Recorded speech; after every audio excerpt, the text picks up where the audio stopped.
All right, welcome back to the Ottawa studios of Inside My Canoe Head. Listen, today we're going to have a conversation about becoming prepared. How do we take it from a chaotic world to rocking an incredible life?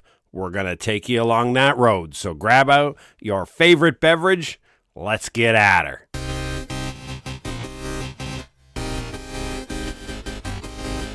A little Zen type music, not, but guess what? The world's chaotic. It's crazy out there. It's all seems like it's going nutcase. And I'm sitting here in a podcast studio talking about rocking an incredible life. Well, today that's what we're going to do. We're going to sit down and we're going to walk you through a several step and logical process to get you from this is a freaking chaotic world and the world's coming apart and I have no idea what's going to happen to I have control, I'm chasing a dream, and I'm going to rock an incredible life in the 2020s despite everything that's going on. So thanks again for joining us at Inside My Canoe Head. Thanks again for all of your feedback that we keep getting at insidemycanoehead.ca. We appreciate it. Good, bad, or indifferent. Keep it coming in. We improve, we get better, we help you out because of your feedback. And for those of you tracking this is podcast episode number 249 for Inside My Canoe Head. So we have a pretty special episode coming for you on Monday next week where we celebrate the 250th episode. So please mark your calendars and enjoy us.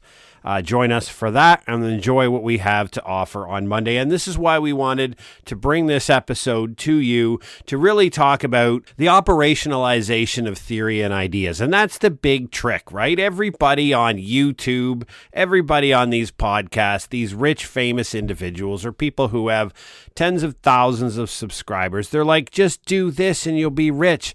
Just do some affiliate marketing and you'll have $10,000. Be a drop shipper on Shopify and you'll have $1 million. Just become an expert and hand out. People will pay you hundreds of dollars an hour for your knowledge and skill set, and it only takes a weekend. That is what the internet is telling you right now. The reality is that's probably not how things work. So let's take you through a process. So we know the world is in chaos, right?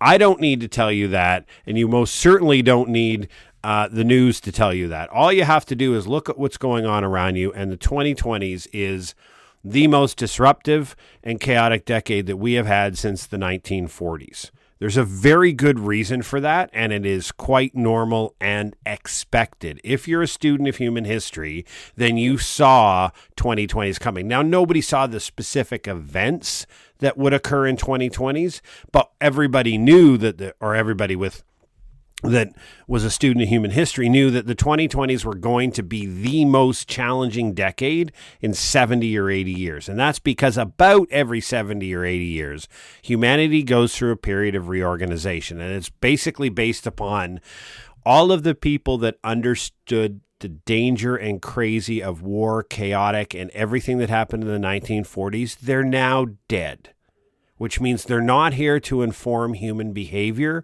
We don't learn from our history. So about every 70 or 80 years, the world rejockeys for position. So what we see going on is the totality of theories that have been out there for a long time, from big thinkers like Peter Zeihan, Ray Dalio, Yuval Harari, Ian Bremner over at Eurasia Group. If you listen to these individuals, they didn't foretell the specifics, but they did foretold the very chaotic nature of what's going on. So what we have is a world where all of the big emerging powers are understanding that globalization is ceasing to exist as a supply chain theory and as an economic model, that the world is going back to a regionalization basis, that you have countries that are now jockeying for position in a regional focus. Like if you look at the South China Sea, you've got China attempting to dominate, but you've got Vietnam, Indonesia, and the Philippines attempting to push back to maintain some status of control over the water and the assets. You have the same thing in the Middle East, various different countries jockeying for position. You have the Houthi rebels in Yemen who are going after the Red Sea. And if you really think that's something about Israel, then you may be missing the big point of it's when you can have that kind of effect and dominance over the ground, because there is no army in the world that will ever, for any reason, invade Yemen to stop their rockets from launching into the Red Sea. You now can solicit control over top of the world economic model, and that model has to change because of your activities. And so everybody is doing this, and it's utterly chaotic, and it will continue. This is only the beginning of 2024, and if the last decade was appropriate, it's going to run about 12 years. Now, it may be a little quicker because of modern technology, but the best theorists think we're going to at least 2030, if not 2032, before the world settles down into what will be seen as the new normal. How the world's going to operate for the next series of generations, slight misfits along the way, but general calm, peace, and normalcy. So this is something that's happened. You can trace it all the way back to the age of sail and the age of international trade, which really began in the 1400s with the Dutch. So if you go all the way back to that, you can peg it on a calendar about every 70 or 80 years. So understanding that that's happening and the world is just going to do this. You hear me talk a lot on this podcast about normative versus positive thinking. And it basically means there are people who just wish the world was a certain way, right? They don't like the world the way it is right now, which is a positivist view, right? A positivist or positivism is about the world as it is now presented in front of us, whether we agree with it or not, right? Learning how to navigate the world as it is, not how we wish it would be. Normative is how we wish it would be. I wish people made more money. I wish minimum wage was $25 an hour. I wish rents were a lot lower. I wish the government handed out money to me all the time to make sure that I had everything that I ever needed. I wish healthcare was better possible. I wish healthcare was free in the United States of America. Those are all people living through a normative frame. They're not operating in the world as it's presented to them. Now, it's not bad to wish for things, but it's a big difference because when we bring in a lot what we talk about at this podcast and a lot of the writings and publishing and the books that I write is bringing in Stoic philosophy, right? Now, Ryan Holiday is probably the leading thinker in this. I read his book, The Daily Stoic, pretty much every day. Let's call it 5 out of 7 days I do it. And basically, it's the big lesson from the Stoics in a simplistic format, and what we have here is the idea of dichotomy, of control, which means everything that's occurring in the world to you and around you falls into one of two categories. The first category is things that are within your control.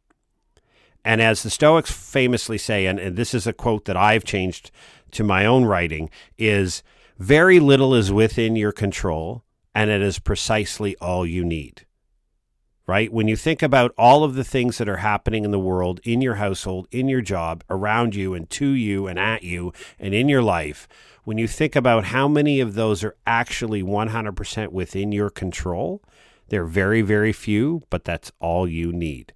Everything else is outside of your control. So it's about understanding that you control essentially the things you say and the things you do. That is really all that you have control over. And the idea behind this is to understand that, yes, the world is a stressful place. There are all kinds of things that are happening to you, at you, and to people that you care about that are causing stress, right? But all you can do is not learn to lose your you-know-what over things that are beyond your control, right? When bad things happen to good people, we become sad, right? But there's nothing you can do about it. That doesn't mean you're not sad. It just means you don't let it have a significant long-term impact on your life because you can't do anything about it, right? So remember, anxiety is worrying about something that hasn't happened yet. And in all probability, due to the chaotic nature of the world, it likely won't happen. But many of us live anxious lives where we accept and embrace stress about something that hasn't happened yet and may not happen. The Stoics speak to the idea of why don't we just center on what's within our control, right? Let's worry about what we can control and then just simply accept everything else. And there's a Latin phrase that the Stoics talk about called amor fati, and it generally is translated to love fate. It just means you don't love that bad things happen, but you joyfully and 100% accept the fact that this happened. It is what it is, and we move on.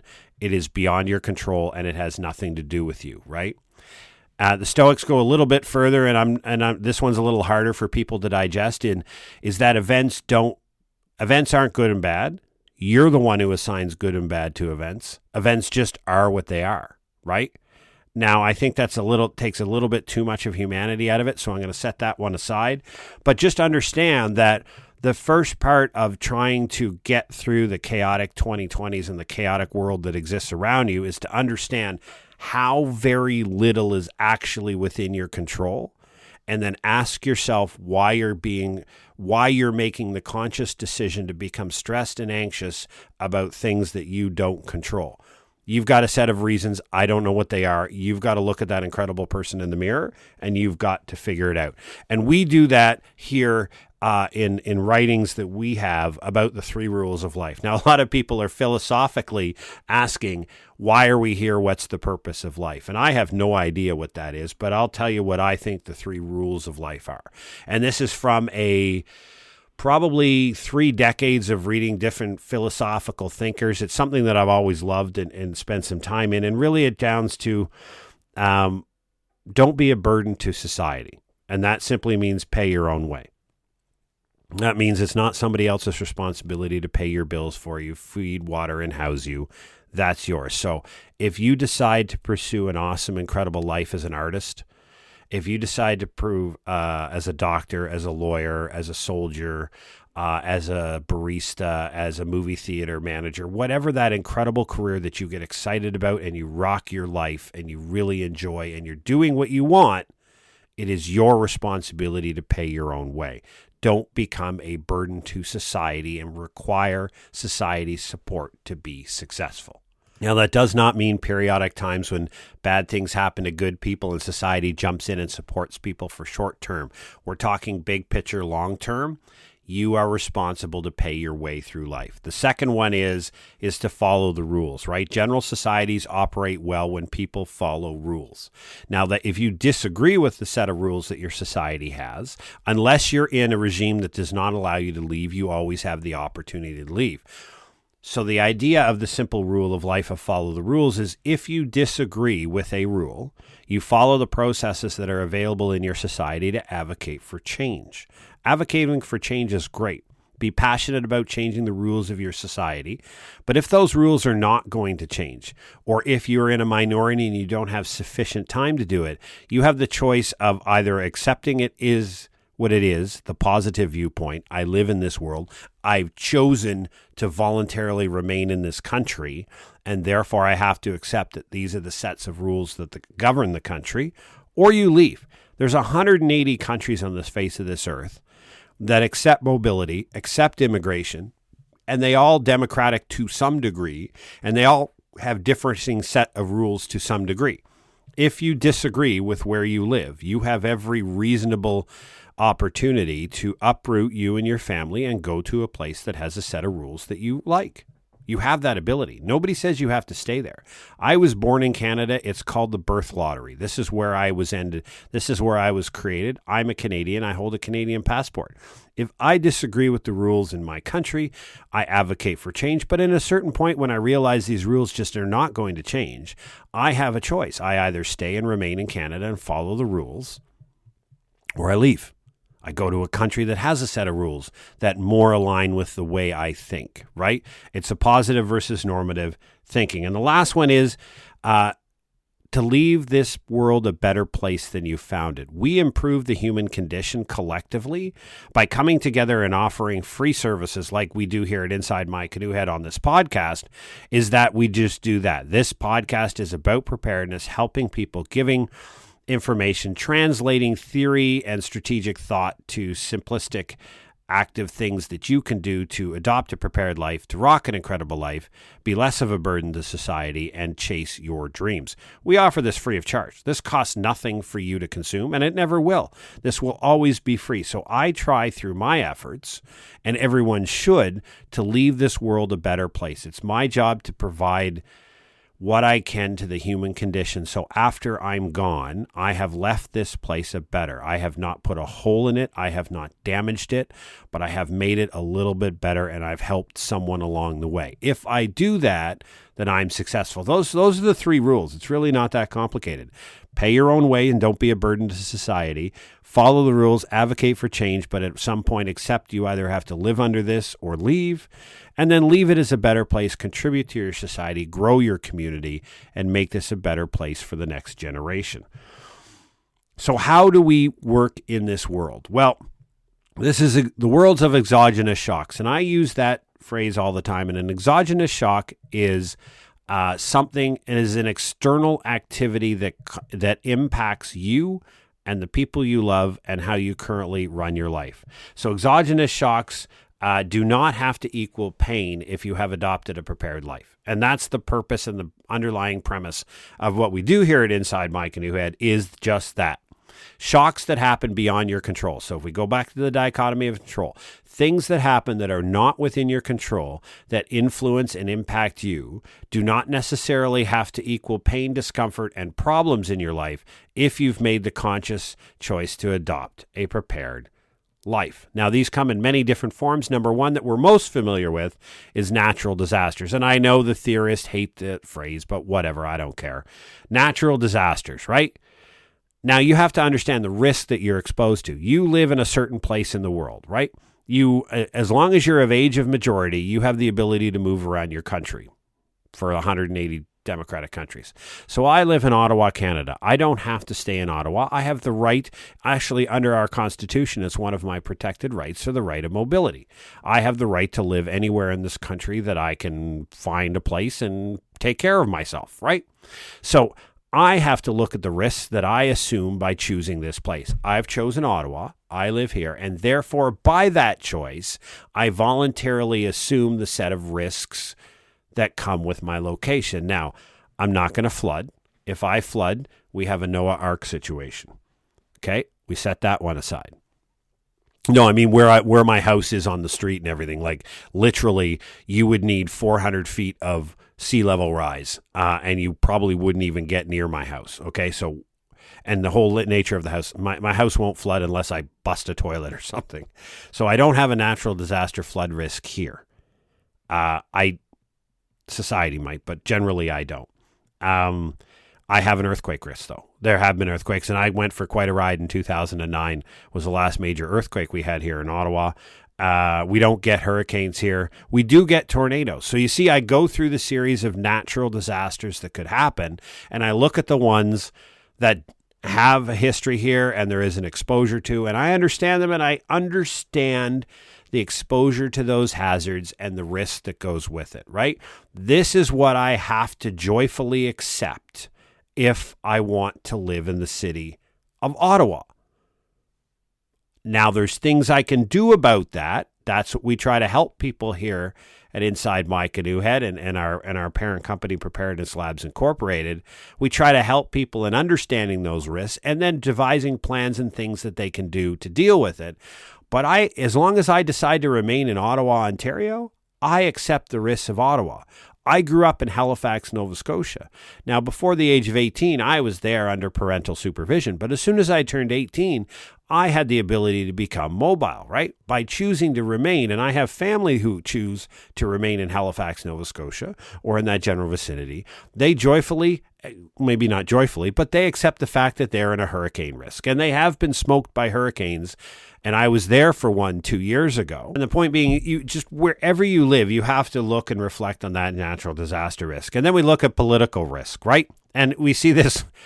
Welcome to the 2020s, right? We see the upcoming American election that because of their role that they have in the world or the perceived role they have in the world, there's a very interesting discussion about how that affects. Now, I'm Canadian. I don't have a vote in that game, right?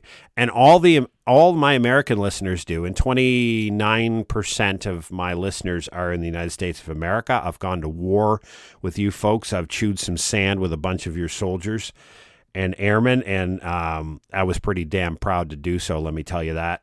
But the political climate is real, but you get a vote, right? And it's in a democracy. It's something that we have to understand. It's about framing risk, right? I have a say, but I do not get the final say. And if I'm not willing to accept the final say, as long as it's free and fair, then I'm probably in the wrong country, right?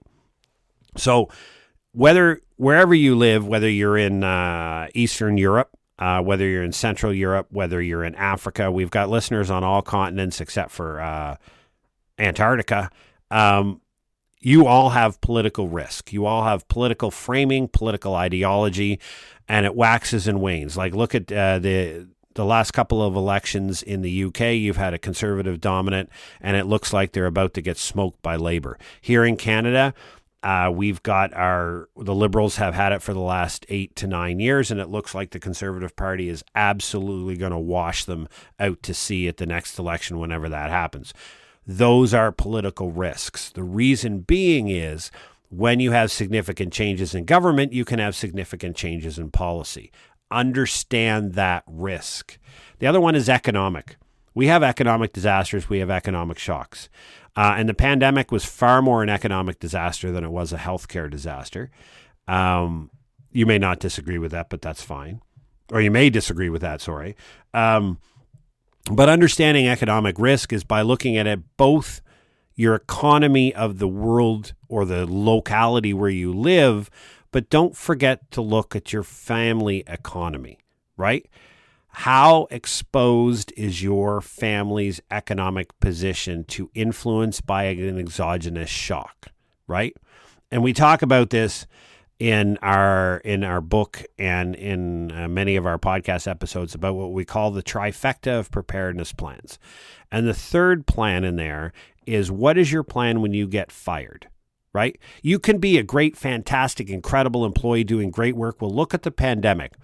Incredible people working for healthy companies doing great work were fired on the spot, right? It is your responsibility to know exactly and specifically what you will do when you get fired.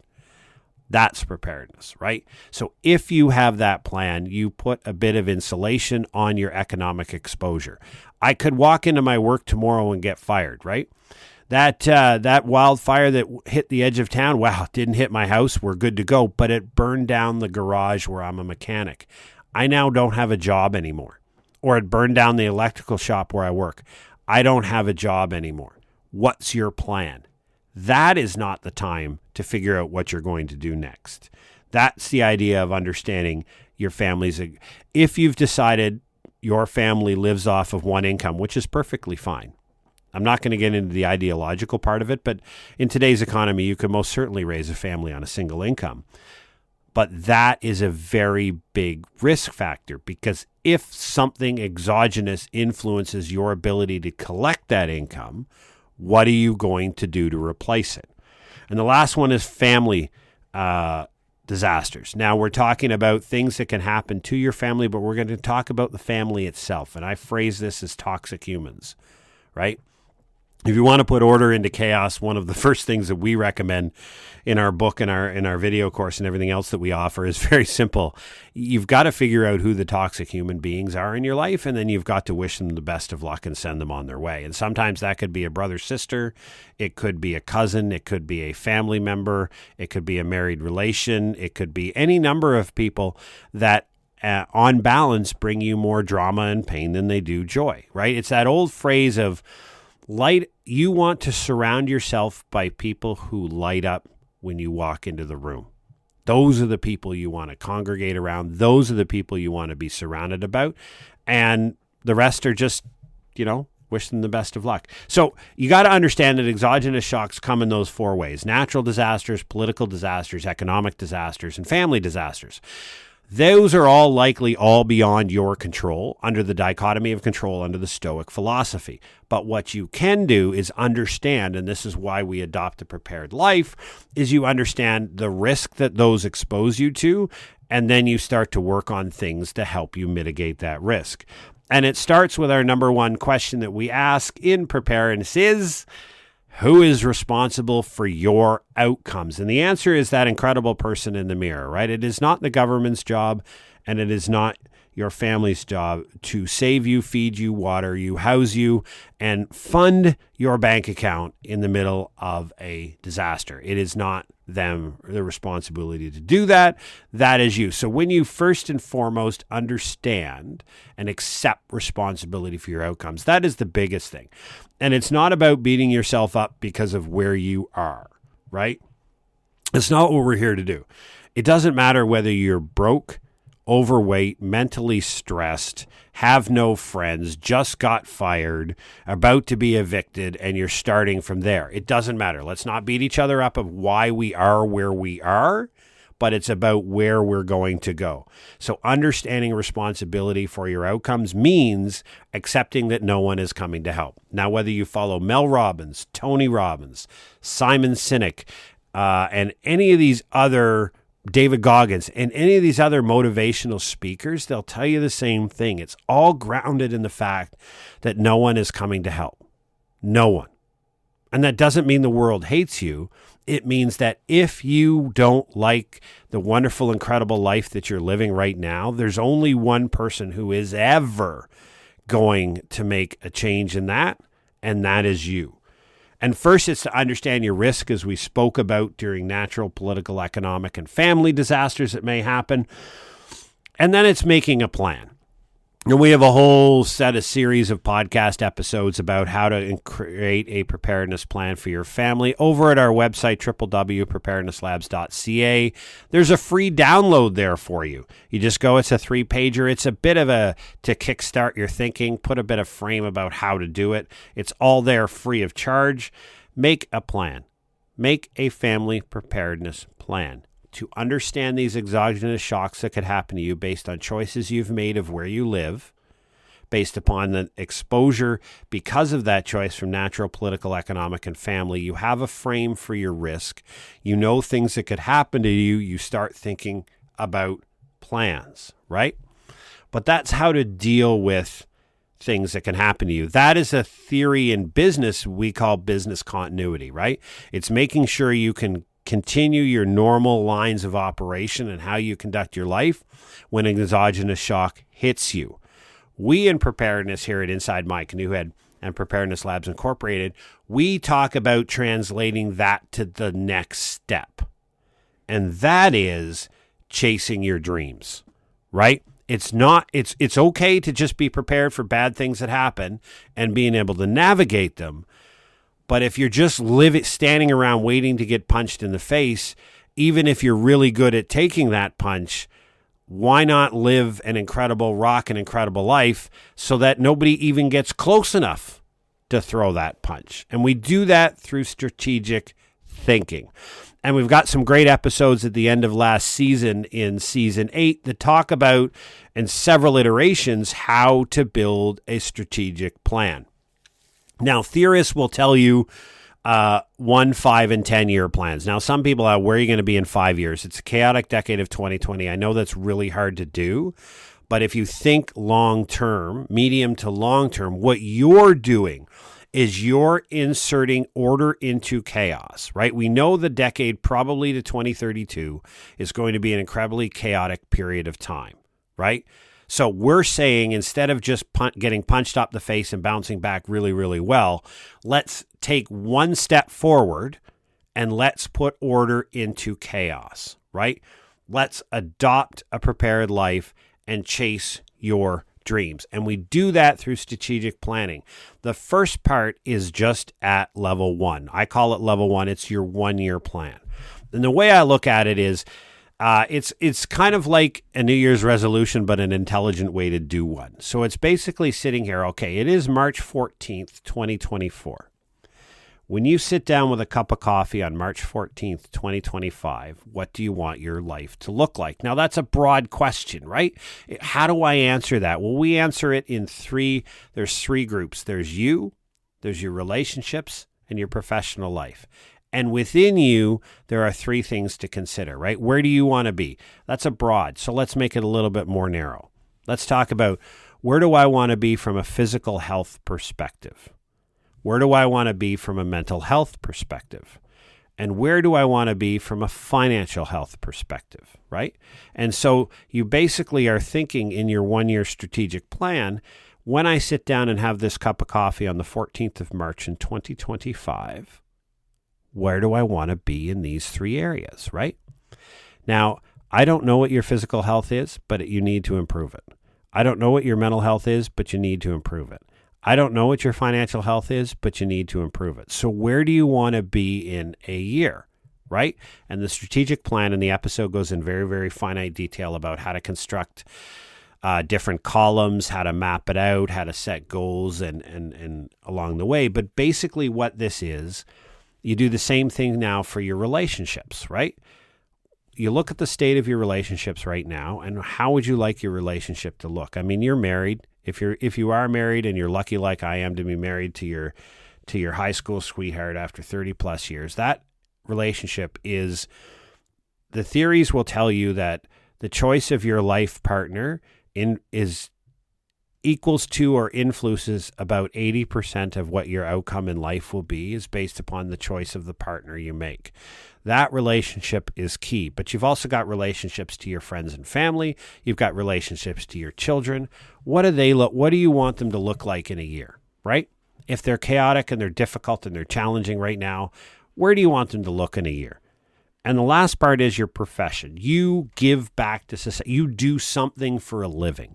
Whether, as I said before, whether you're a barista, whether you're an artist, whether you work in a movie theater, whether you're a doctor, lawyer, etc., from your own personal professional perspective, where you are now and where you want to be. And when you lay out plans, a strategic plan for each one of those three areas, your personal health, you as an individual, your relationships with everybody, all the other humans that matter to you, and your professional, what you're doing, you've now put order into chaos. You have no idea what the next year is going to throw at you, but you have a very specific set of ideas and strategies that you're going to follow over the next year. That's how you put order into chaos. And to this point, it has cost you zero amount of money. Preparedness is free. It doesn't cost you money. Adopting a prepared life. And this is what we say as our tagline is, go rock an incredible life. Rock an incredible life in the middle of the chaotic 2020s because you sat down and followed everything we talked about today.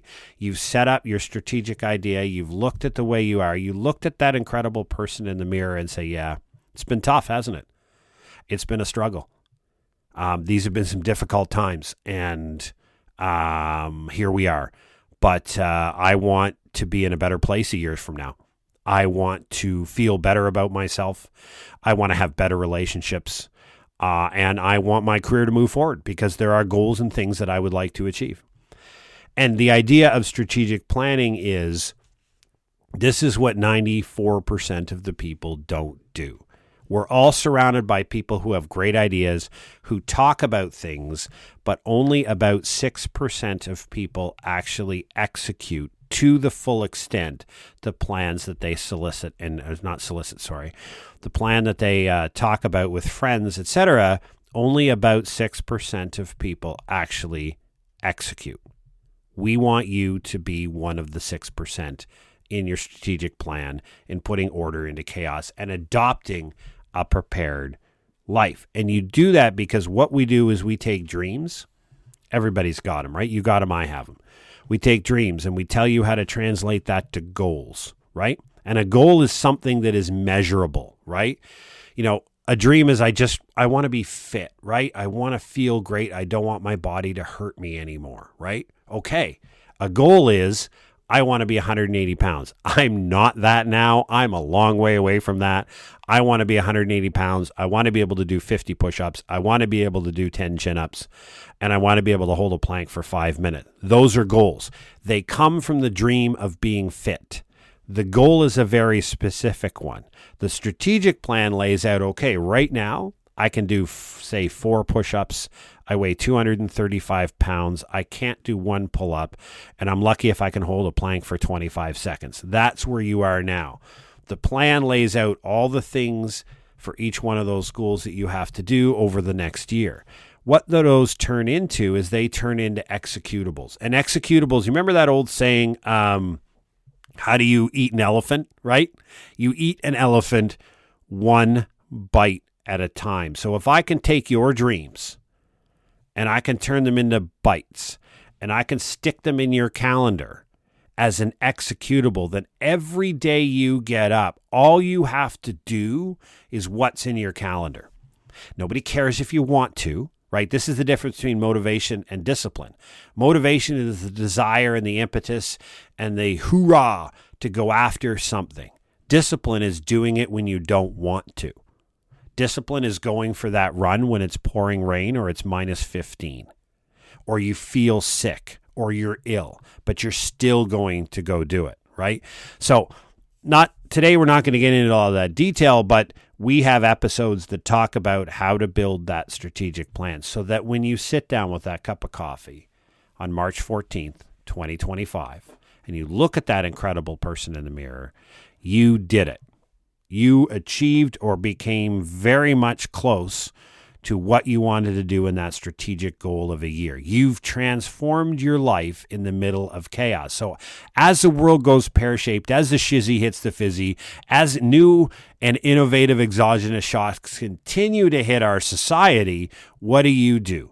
You rock an incredible life. And that's how you take it from the chaos of the 2020s and the uncertainty and the lack of control that you feel right now.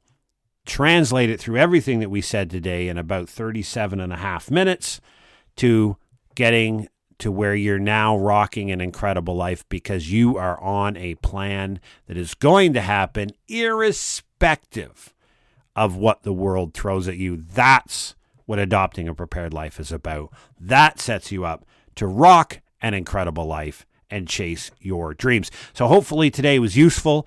Hopefully today is something that will bring you value. Remember, we're coming at you with our 250th episode on Monday at Inside My Canoe Head. So drop over to our website, insidemycanoehead.ca. There's a bunch of important links there for you. If you've got some feedback, drop us an email. Just drop me an email at jeff@preparednesslabs.ca. You'll talk directly to me. There's no intermediary. That is my email. I get it. Tell me what you think, good, bad, or indifferent. That's how we improve this absolutely free and always will be free resource that I give you to help fulfill my third rule of life of leaving this place better than I found it. So thank you very much. Enjoy your weekend, and we'll see you for episode number 250 on Monday. Take care and stay safe.